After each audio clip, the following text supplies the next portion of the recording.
जी ये पियर गुर्स है और ये वो मकाम है जहाँ पर आप हज़रत करीम सल्लल्लाहु अलैहि वसल्लम को जो है गुस्ल दिया गया था।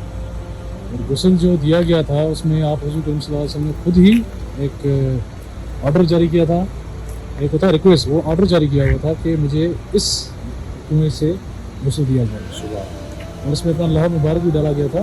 लहब भी डाला गया था। जी इसमें दूसरी बात ये है कि ये उसी शेप में है या अभी चेंज हो चुका है? बाहर से शेप उन्होंने चेंज किया है अभी, हाँ, अंदर से ओरिजिनल है।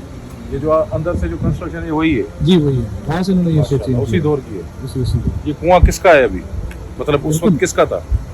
उस वक्त मेरे ख्याल से कि साहब कराम का था। और हुज़ूर करीम सल्लल्लाहु अलैहि वसल्लम ने कहा था कि ये किसी साहब का नहीं, ये मेरा अपना है।